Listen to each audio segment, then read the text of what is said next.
Workout number 1 is going to mirror workout number 2 in regards to the location of the tapping finger and also what it is you're doing in the fretting hand.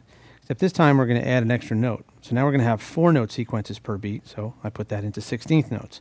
Still going to run with the same 3 tempos though.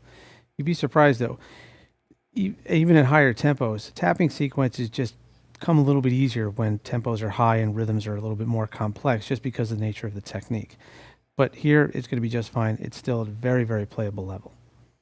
So what you're going to do is this. You're going to tap on the 12th fret once again. You're going to descend down all 6 strings. So you'll tap, pull off to an open string, hammer onto the 5th fret instead of the 7th because now you're going to hammer onto the 7th after that. So this will be it.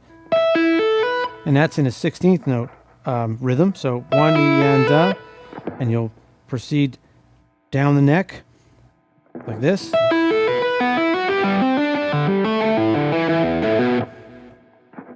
You're going to do that same way. That's 6 strings in 4/4. That'll get you a bar and a half, and I'll give you that half note at the end so you're able to make the shift, which after that will be this 17th fret tap, just like you did in workout number 2, 10th fret, 12th fret hammer on after the pull off to the open string.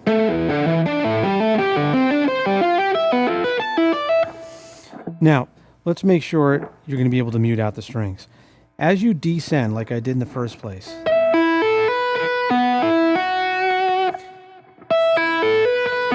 See how quiet that is?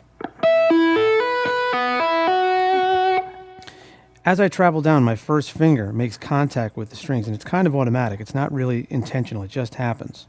But as you ascend, what's going to happen is after I play the instance here and I go to tap there, my fingers get in position and there's contact made on my tips and also my tap finger to cut out the ringing of that E string.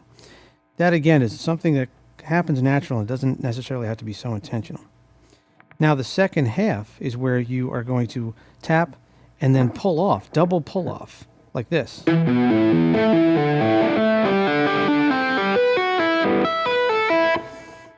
So it's tap and then double pull off and then to the open string. Going from string to string to keep that quiet, that's a little trickier. So I do the sequence, and I have an open string ringing. What I do is I set up the first finger to be right there. So your tapping finger is dedicated to doing what it's supposed to do, to tap, while your first finger comes over and touches that string. It has to be in that position anyway in order to do what you need to do with the double pull-off.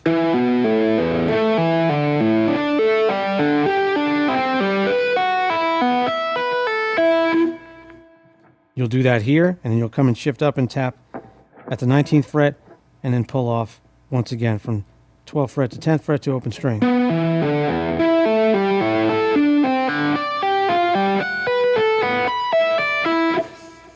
If you want, you can lean over your tap finger once that's becoming more flexible and stronger, and you feel like you have more control over it. You can start leaning your tap finger over and help make contact with that lower string.